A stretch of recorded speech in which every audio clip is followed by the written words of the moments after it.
The Galactic Cooperative had spent nearly 7,000 years perfecting its species classification system. 7,000 years of debates.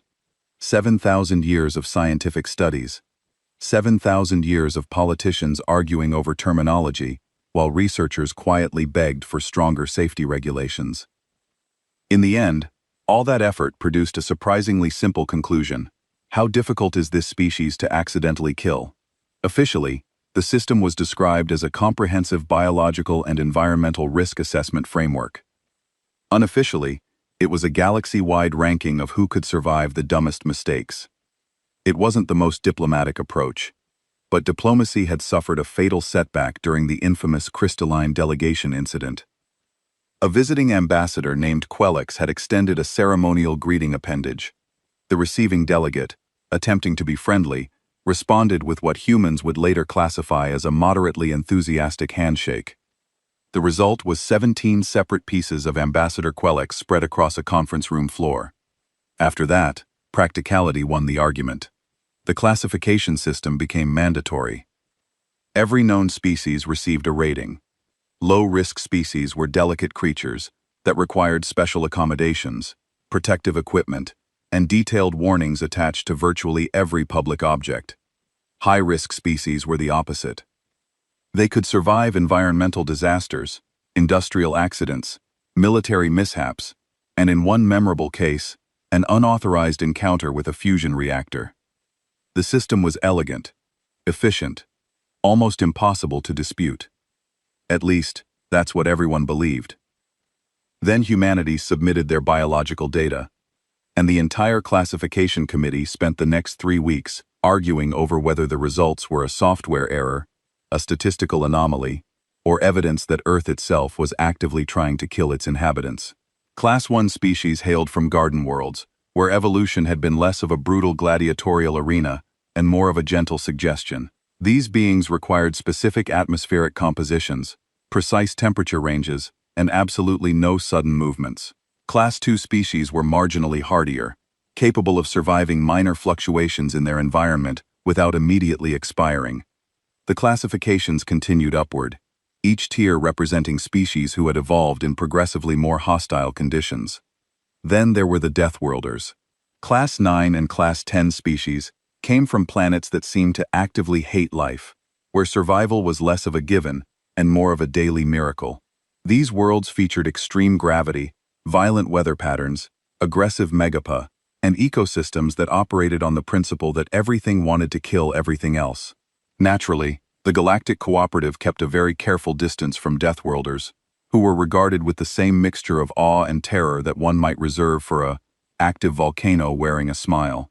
Earth had been classified as a Class 10 Deathworld within approximately 47 minutes of first contact. The human delegation had seemed confused by this designation, which should have been the first warning sign. Any species that did not immediately understand why their homeworld was considered a cosmic horror show was clearly suffering from severe psychological damage. The humans had politely inquired about the classification criteria, listened to the exhaustive list of their planet's nightmarish qualities, and then responded with something that roughly translated to, "Huh, yeah, I guess it does rain a lot."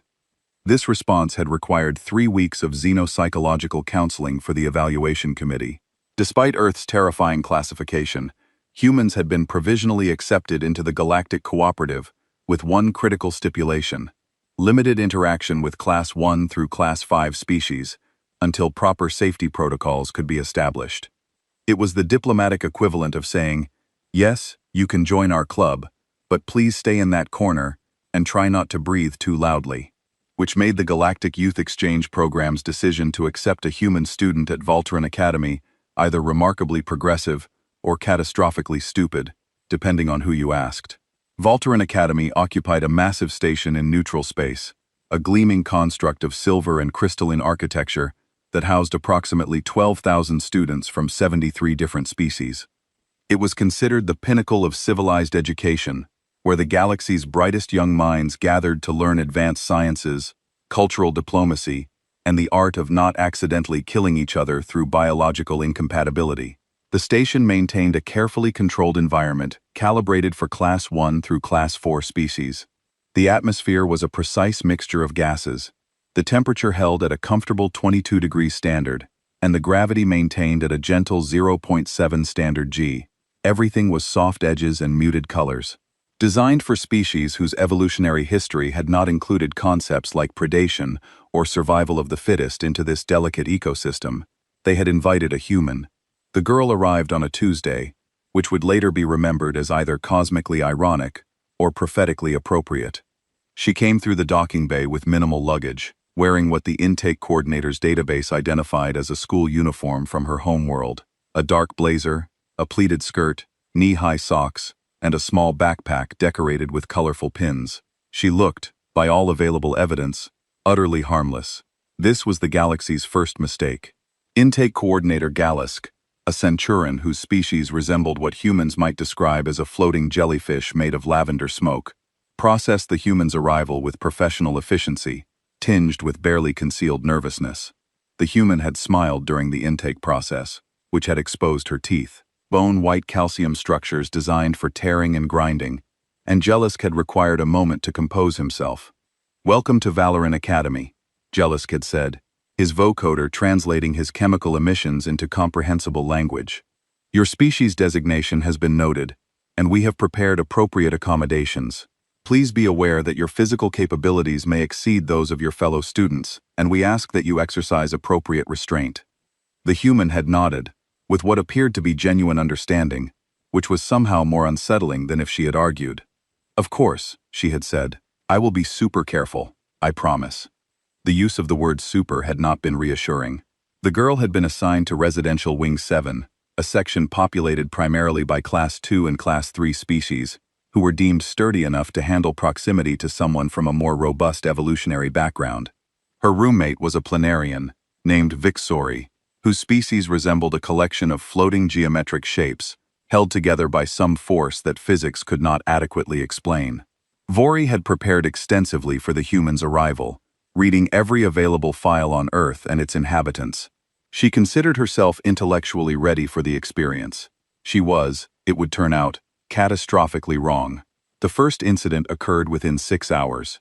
Vori had watched with increasing concern as the human unpacked her belongings, which included several items that appeared designed for survival scenarios that should never occur in civilized space.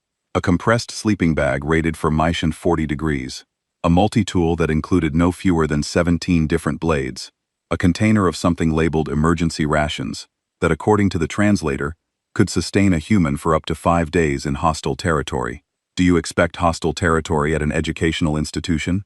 Vixori had asked her geometric components, rearranging themselves into a pattern that indicated polite confusion. The human had laughed, which was a sound that Victoria's species found deeply unsettling on a biological level. "Oh no, these are just normal things I brought from home. You know, just in case." "Just in case of what specifically?" "I don't know. Anything." I guess this answer had not provided the comfort Vixori was seeking. The human had then proceeded to perform what she called her evening routine, which involved a series of physical exercises that defied Vori's understanding of biology. The girl dropped to the floor and executed 30 repetitions of an exercise called push-ups, which required her to lift her entire body weight using only her arms. She followed this with something called sit-ups, then squats, then a stretching routine that suggested her skeletal structure was held together by rubber instead of proper bone. "Is this necessary for your health?" Vori had asked, watching with a mixture of horror and fascination. "Not really," the human had replied, slightly out of breath. "I just like to stay in shape. Plus, I am on the track team back home, so I need to keep up my training." The concept of voluntarily engaging in physical exertion beyond what was strictly necessary for survival was so alien to Vixori that she required several minutes to process it. The human had then consumed approximately 1 liter of water in a single continuous gulp, smiled brightly, and announced she was going to take a shower with the water temperature set to as hot as possible. Vori had immediately filed a wellness check with the residential advisor.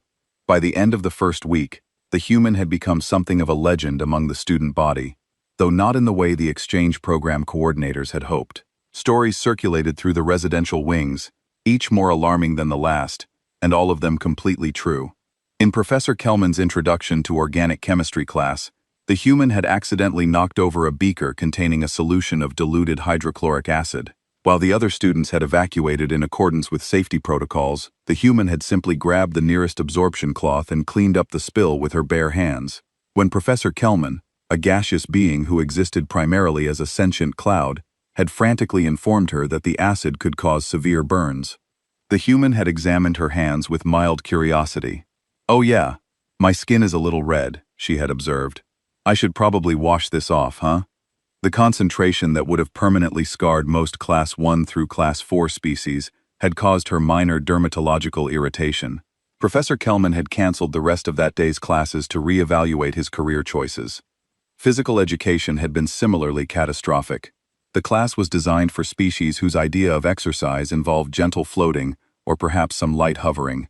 The human had arrived in specialized clothing, called athletic wear, and had proceeded to treat the low-gravity gymnasium like her personal training facility. When the instructor, a Delphinian named Chorus, had suggested they begin with a light warm-up jog, the human had nodded agreeably and started running. Except her version of running involved moving at speeds that most species reserved for emergency evacuations. She had circled the gymnasium 17 times in the span of 3 minutes, her feet striking the padded floor with rhythmic impacts that sounded like a percussion instrument designed to intimidate prey. Chorus had watched with increasing alarm as the human's body did things that should not be possible for any oxygen-breathing organism. Her skin had changed color, shifting to a flushed pink as her internal temperature regulation system activated. She had begun secreting liquid through her skin, a waste elimination system that operated continuously during physical exertion. Her respiratory rate had increased, pulling in huge volumes of the station's carefully calibrated atmosphere, and she had smiled the entire time as if this was enjoyable. "Is the pace too slow?" she had asked when she finally stopped, barely winded. "I can go faster if you want." Chorus had needed to sit down, which was particularly notable given that his species did not technically have the ability to sit. The cafeteria incidents had become the stuff of station-wide legend. The human's dietary requirements were, to put it mildly, disturbing. She was an omnivore, which meant she could consume both plant and animal matter. Already a red flag for species who had evolved past such barbaric practices. But the specifics of what she ate had caused several students to question the fundamental fairness of evolution. On her third day, she had casually mentioned that her favorite food was something called pizza, which apparently involved taking grain products, coating them with liquefied dairy proteins, adding processed plant matter, and then, this was the part that had caused residential advisor Flume to require medical attention, topping the entire construction with preserved meat from an earth creature called a pig. "You consume the flesh of other organisms?" a crystalline student had asked, her prismatic structure flickering with distress. "Well, yeah," the human had replied, apparently confused by the question. "Humans are apex predators. We eat pretty much everything." The phrase apex predator had entered the station's rumor mill with the force of a small explosive device. But it was the human's casual relationship with danger that truly set her apart from her fellow students. Things that would send Class 1 species into panic attacks barely registered on her threat assessment scale. When a minor power fluctuation had caused the lights in Corridor 9 to flicker, the human had simply pulled out a small cylindrical device from her pocket that produced its own light. She had called it a flashlight and explained that she always carried one just in case. The concept of being prepared for infrastructure failure as a matter of routine had been genuinely incomprehensible to species whose stations had not experienced a power failure in 600 years. When a fellow student had discovered what he believed was a dangerous creature in the common area, later identified as a completely harmless cleaning drone that had malfunctioned, the human had calmly approached it, diagnosed the problem, and fixed it using her multi-tool. She had then picked up the drone, which weighed approximately 15 kilograms, with one hand, and returned it to the maintenance closet. It just needed a reboot, she had explained to the dozen students who had evacuated to a safe distance. No big deal. The casual application of problem-solving skills and physical capability had been extremely big deal. By the second week, the human had acquired an entourage of students who followed her around with the dedication of religious pilgrims. Though their motivations ranged from scientific curiosity to the kind of morbid fascination one might have watching a natural disaster unfold in slow motion, they catalogued her behaviors, recorded her statements, and tried desperately to understand the psychology of a species that had evolved to find their nightmare homeworld perfectly acceptable. Professor Thiene, who taught comparative xenobiology, had made the human the subject of an entire lecture series. With the girl's permission, he had conducted a comprehensive biological scan, and the results had required him to update approximately 40% of his course materials. The human skeletal structure was reinforced with a mineral compound that made it approximately 3 times denser than comparable Class I species. Her muscular system operated on a ratio of strength to mass that seemed to violate several principles of evolutionary efficiency. Her cardiovascular system could increase its performance by up to 300% during stress responses, flooding her tissues with oxygenated blood and triggering a cascade of chemical reactions that temporarily enhanced her physical capabilities even further. Her immune system was a military-industrial complex operating inside her body, capable of identifying, targeting, and destroying thousands of different pathogens. She possessed redundant organs, a distributed nervous system that could continue functioning even if parts of it were damaged, and a pain tolerance that Professor Thiene described as clinically concerning. "Your species evolved to survive everything," Professor Thiene had said during one of their conversations, his chitinous exterior clicking with agitation. "Your bodies are designed for a world that is actively trying to kill you at all times." The human had considered this for a moment, then shrugged. "I mean, Earth is not that bad.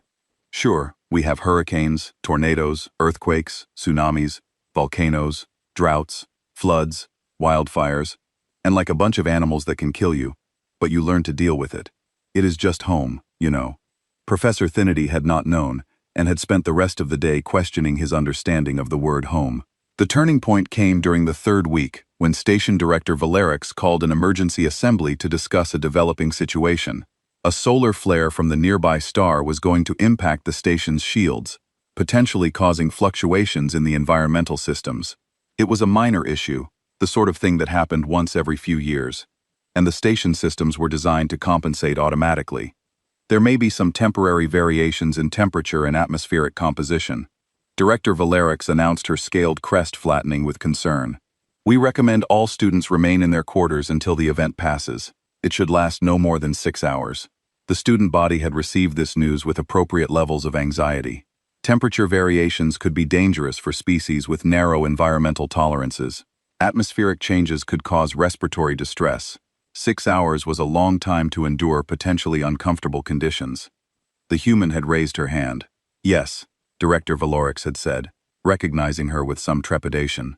"What is the expected temperature range?" Director Valerix consulted her datapad. "We anticipate fluctuations between 18 and 28 degrees standard. Additionally, oxygen levels may vary between 19 and 23%, and humidity could increase by up to 15%. The human had nodded thoughtfully. "Okay, so basically a normal spring day on Earth. Got it." The assembly hall had gone completely silent. "I am sorry," Director Valerix had said carefully. "Did you say a normal spring day?" "Yeah, those are pretty standard conditions where I am from. Actually, it is a lot more stable than most days back home. At least you know what is coming and can prepare for it." The implication that Earth's normal, unpredictable weather was worse than what the station considered an emergency had required several minutes of stunned silence to process. When the solar flare hit, the station systems performed exactly as predicted. The temperature climbed to 27 degrees in some sections, dropped to 18 in others. The atmospheric processors struggled to maintain consistent oxygen levels. Humidity spiked, causing condensation on some of the cooler surfaces. For most of the student body, it was a miserable 6 hours spent in their quarters, managing mild discomfort and complaining to each other through the station's communication network. The human had gone for a jog. Vixori had watched in disbelief as her roommate laced up her running shoes, a concept that still baffled her as most species did not require specialized equipment for the basic act of locomotion, and announced she was going to take advantage of the humidity to get some good cardio in. "The environmental conditions are outside safe parameters," Vixori had protested weakly. "For you, maybe," the human had replied cheerfully. "For me, this is great training weather. Back home, I used to run in way worse conditions. One time, I did a 5-kilometer race in the rain when it was like 12 degrees. This is basically perfect." She had left the room at a light jog, her footfalls echoing down the corridor with metronomic precision. Within 20 minutes, reports had started flooding into the station's emergency response network. A human student was running through the corridors. She appeared to be exercising voluntarily.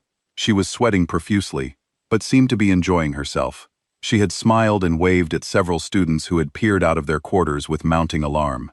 Director Valerix had personally intercepted the human and Corridor 12, materializing in her path with what she hoped was authoritative presence. "Student," she had said firmly, "you should be in your quarters. The environmental conditions are not stable." The human had stopped jogging, though she continued bouncing slightly on her feet, in a way that suggested her body was not ready to cease physical activity. "Oh hey, Director Valerix. Sorry, I did not realize I was not supposed to be out here. I thought the recommendation was just for people who were uncomfortable with the conditions." "You are not uncomfortable." "Not really. I mean, it is a little warm, but nothing too bad. Kind of reminds me of summer back home." Director Valerix had stared at this small being, this child really, who was standing in environmental conditions that were causing most of her students genuine distress, and had an epiphany that was equal parts revelation and existential horror. Humans did not have a safety range. They had a preference range, certainly a zone of optimal comfort, but their actual survival parameters were so broad that what other species considered dangerous was to them merely inconvenient. "Tell me," Director Valerix had said slowly, "what environmental conditions would you consider dangerous?" The human had thought about this with an expression of genuine concentration. "I mean, if it gets below freezing, or above, like 40 degrees, that starts to get pretty uncomfortable. And if the oxygen drops below 15%, or goes above 25%, that would be a problem. Oh, and if the humidity gets above 90%, or drops below 10%, that can cause some issues." Director Valerix had calculated those parameters against her own species' survival range. The human's acceptable conditions covered a span that included 5 different climate classifications, and would be immediately lethal to approximately 60% of the station's population. "I see," she had said faintly. "Please return to your quarters anyway for my peace of mind if nothing else." The human had agreed with good-natured compliance, though she had mentioned something about finishing her cooldown that suggested she did not entirely understand the concept of immediate compliance. That evening, Director Valerix had done something she had not done in her 30 years of station administration. She had accessed Earth's environmental database and actually read the detailed specifications. Earth's atmosphere was 21% oxygen, which would cause hyperoxia and potential cellular damage in most Class 1 species. Its gravity was 1.0 standard G, which would crush the skeletal structures of anyone not evolved for such conditions. Its temperature ranges varied wildly depending on location and season, from -40 degrees in some regions to +50 degrees in others. The planet was 70% covered in a liquid that most species considered a universal solvent, and would require specialized equipment to survive in. The remaining 30% featured every possible terrain type, from frozen wastelands to arid deserts to dense jungles, filled with organisms that competed for resources with ultra-violent efficiency. Earth experienced regular catastrophic weather events, hurricanes with wind speeds exceeding 300 km/h, tornadoes that could level entire settlements, electrical storms that discharge billions of joules of energy, and temperature fluctuations that could span 30 degrees in a single day. And humans just lived there. They built their homes and raised their children, and went about their daily lives on a planet that was actively hostile to biological existence. Director Valerix had closed the database and sat in silence for approximately 20 minutes, contemplating the implications. The next day, she had called an assembly specifically for the teaching staff. "We need to discuss the human student." She had begun without preamble. "Has she done something wrong?" Professor Kelman had asked. His gaseous form flickering with concern. "No. That is precisely the problem. She has done everything right according to human standards, which means she has been casually demonstrating capabilities that make most of our students question the fundamental fairness of evolution." Professor Throd had clicked his mandibles in agreement. "I have been conducting ongoing observations. The human female operates at what she describes as normal capacity within her species' baseline parameters. She has not yet demonstrated any of the enhanced capabilities that humans are capable of during stress responses." "Enhanced capabilities?" another professor had asked weakly. "Under duress, Humans can access something they call adrenaline responses. Professor Threnaud had explained their strength can increase by up to 40%. Their pain perception decreases, their reaction times improve, and they enter a state of heightened awareness that prioritizes survival over virtually all other considerations. There are documented cases of humans lifting objects several times their body weight, running at speeds that should tear their muscles, and continuing to function despite injuries that would be immediately fatal to most species. The staff had absorbed this information with the enthusiasm of people being told their retirement savings had been invested in a black hole. "So what you are telling us," Director Valorix had said slowly, "is that the human we have on this station, who has already demonstrated alarming capabilities, is currently operating at her casual baseline and could theoretically become significantly more formidable if she perceived a threat." Correct. Director Valorix had made a decision that would later be studied in xeno-diplomatic courses as either brilliant or insane. Then we need to ensure she never perceives a threat while on this station. More importantly, we need to stop treating her like she is fragile and start recognizing that she is probably the most capable organism on this entire facility. The staff had spent the next hour discussing how to implement this philosophical shift, while simultaneously dealing with the psychological impact of realizing that their safety protocols were designed for protecting students from the environment, when they should have been considering how to protect the environment from the student. The human, blissfully unaware of these administrative discussions, continued her daily routine with the same cheerful obliviousness that had characterized her time on the station. She attended her classes, completed her assignments, exercised religiously, and maintained her social connections with a genuine warmth that made it difficult to remember she was a walking biological weapon system. Her fellow students had gradually adjusted to her presence, moving from terror to fascination to a kind of resigned acceptance. The human was strange, yes, and her capabilities were unsettling certainly, but she was also unfailingly kind, remarkably patient with questions about her species, and possessed a sense of humor that translated surprisingly well across species barriers. During a study session in the common area, a Centurion student named Flessick had finally asked the question that had been bothering him for weeks. "Does it not bother you," he had said carefully, "that your homeworld is so dangerous that your species had to evolve so many survival mechanisms just to exist?" The human had looked up from her datapad, considered the question with genuine thoughtfulness, and then smiled. "I guess I never really thought about it that way. I mean, yeah, Earth can be dangerous, but it is also beautiful. We have these things called sunsets, where the light from our star hits the atmosphere at an angle and creates all these colors across the sky. We have oceans that are so vast you cannot see the other side, and mountains that take days to climb, and forests that have been growing for thousands of years." She had paused, her expression growing distant with memory, and yeah, sometimes there are hurricanes or earthquakes or whatever, but that is just part of living on a planet that is alive. You know, everything on Earth is connected. The weather, the animals, the plants, the geology. It all fits together into this big, complicated, beautiful system. But surely you wish it was safer, another student had asked. The human had laughed. "I mean, safer would be nice, I guess. But if Earth was safer, we would not be who we are. Humans are adaptable because we had to be. We are strong because our environment demanded it. We are creative because we had to find solutions to impossible problems. Our entire history is basically just a story of refusing to let our planet kill us, and eventually figuring out how to thrive. Anyway," she had shrugged, returning to her datapad. "Besides, I kind of like knowing that I come from a place that made me tough. It is something to be proud of, you know." The study group had sat in silence, processing this perspective.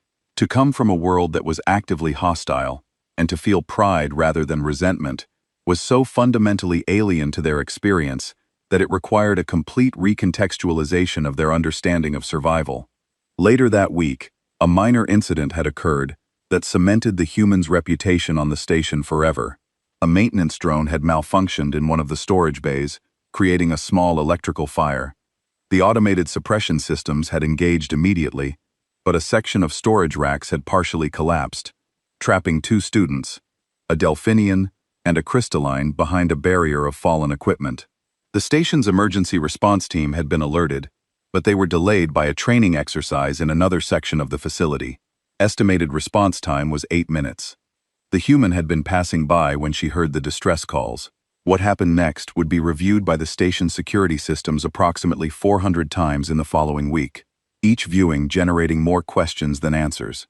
The human had assessed the situation with a speed that suggested her threat evaluation systems operated at a fundamentally different processing rate than most species. She had noted the fire already being suppressed by automated systems, the fallen equipment, the trapped students, and the lack of immediate response personnel.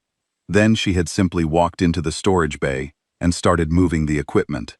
The fallen storage racks were modular units, each weighing approximately 80 kilograms, and designed to be moved only with mechanical assistance. The human had grabbed the first rack, her muscles visibly tensing beneath her skin, and lifted it enough to shift it aside, then the second, then the third. By the time the emergency response team arrived, she had cleared a path to the trapped students and was helping them out of the debris field, asking them if they were injured with the calm efficiency of someone conducting a routine safety check. The response team's leader, a Tharvian named Kixis, whose species resembled an ambulatory plant system, had stared at the scene with disbelief. "Did you move all of this yourself?" he had asked. The human had looked at the displaced equipment, as if seeing it for the first time. "Oh yeah. It was not that heavy, and the students needed help. Was I not supposed to do that? Each of those racks weighs 80 kilograms. Yeah, I could tell. I used to help my dad move furniture back home, so I know how to lift properly. You just need to bend your knees and use your core strength." The concept of furniture moving as a casual domestic activity that required moving objects weighing 80 kilograms had caused Klexis to reevaluate several assumptions about civilized living. News of the incident had spread through the student body with the speed of light traveling through a vacuum. The human had moved equipment that should have required mechanical assistance. She had done it calmly, efficiently, and without apparent strain. She had put herself at potential risk to help others. She was, in short, exactly the kind of person the Galactic Cooperative had been trying to cultivate for 7,000 years.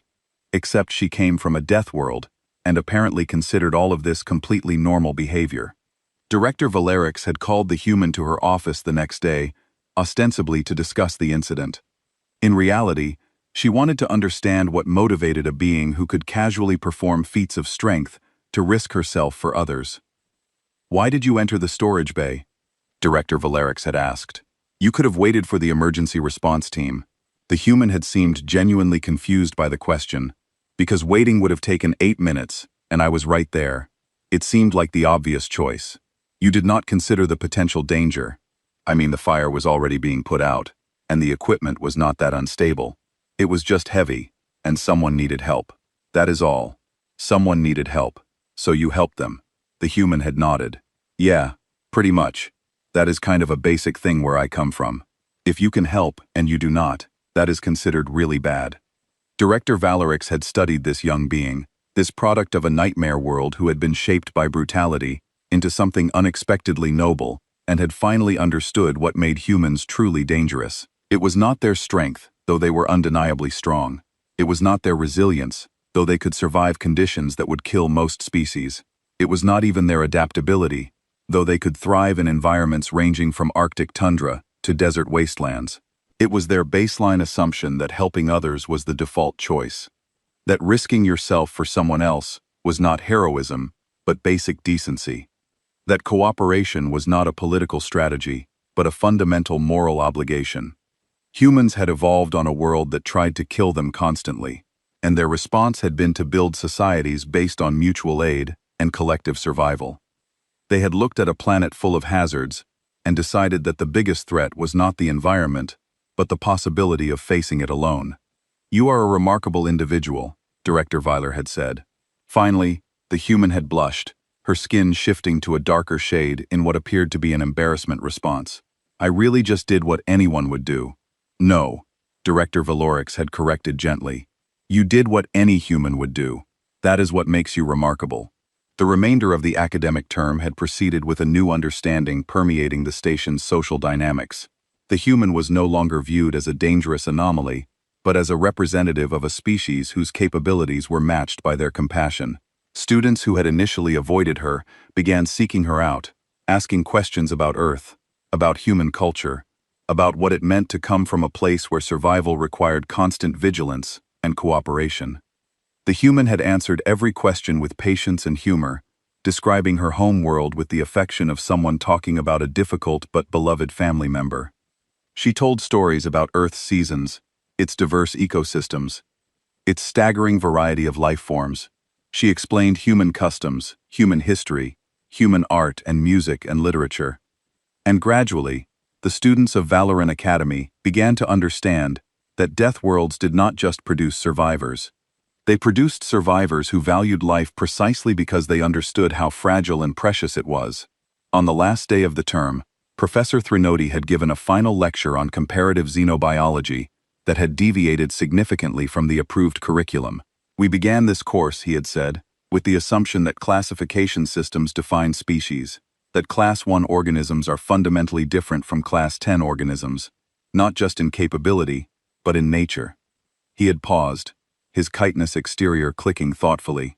This was incorrect. The lecture hall had erupted in confused murmurs. The human student among us, Professor Thrinoti had continued, has demonstrated that classification describes environmental adaptation, not moral character. Her species evolved to survive a hostile world. Yes, they developed remarkable physical capabilities certainly, but they also developed societies built on cooperation, art that celebrates beauty, and philosophies that value kindness. He had looked directly at the human who was sitting in her usual seat near the front, looking slightly uncomfortable with the attention. You have taught us that strength without compassion is merely survival, but compassion born from strength is civilization. The human had raised her hand tentatively. I just want to say that I am really not that special. Most humans are way more capable than me. I am literally just a student who runs track and likes pizza. The fact that she genuinely believed this, that she could not see how extraordinary she was by galactic standards, had somehow made Professor Threnod's point even more effectively than any argument he could have made. As the term ended, and students departed for their respective homeworlds, the human had said her goodbyes with the same cheerful optimism she had displayed upon arrival. She had hugged students whose biology made such physical contact mildly terrifying, promised to stay in touch via the Galactic Communication Network, and expressed genuine excitement about returning to Earth. I have missed the weather, she had said to Victory during their final conversation as roommates. I know that sounds weird, but there is something about rain that just feels like home, you know? Vori, who had spent months studying her roommate with the dedication of a scientist, observing a new phenomenon, had finally understood. You missed the chaos because the chaos shaped you. The human had grinned. Yeah, exactly. You get it. As the transport ship carrying the human student departed from the station, Director Valorix had stood in the observation deck, watching it disappear into the distance. Beside her, Professor Thrinoti maintained his usual contemplative posture. Do you think she knows? The professor had asked, how much she changed this place. I doubt it, Director Valorix had replied. Humans rarely recognize their own impact. It is one of their more endearing qualities, and also one of their most dangerous. True, they had stood in silence, considering the implications of a species that could reshape perspectives simply by being themselves. The Galactic Cooperative had spent 7,000 years building elaborate classification systems, creating safety protocols and maintaining careful boundaries between species of different durability classes. And a single human student, just by showing up and being helpful, had demonstrated that perhaps they had been measuring the wrong things all along. The reports from Valorant Academy would eventually reach the higher councils of the Galactic Cooperative, sparking debates about human integration, safety protocols, and the philosophical implications of Deathworld species in civilized society. Committees would form, recommendations would be drafted, and policies would be revised. But none of that mattered to the human girl on the transport ship heading back to Earth. She was probably already planning her next track season, thinking about what food she would eat when she got home, and looking forward to telling her friends about her semester in space. She would describe the experience as pretty cool and really interesting, and her friends would nod and ask if the food was any good, and she would laugh and say, not really, but I survived. And none of them would understand how that single sentence, I survived, contained within it the entire philosophy of a species that had looked at an impossible world and decided to thrive anyway. Somewhere on Valorant Academy, a Class 1 student would look up at the stars and think about the human who had moved 80-kilogram equipment like it was furniture, who had jogged during an environmental emergency like it was a pleasant spring day, who had smiled with her predator teeth and been kind anyway. And they would wonder, with the kind of existential uncertainty that comes from having your worldview fundamentally altered, what else they had gotten wrong about the galaxy. The answer, of course, was everything, but that was okay. Humans had been getting things wrong for their entire evolutionary history, and it had never stopped them from figuring it out eventually. That, more than anything else, was what made them truly dangerous.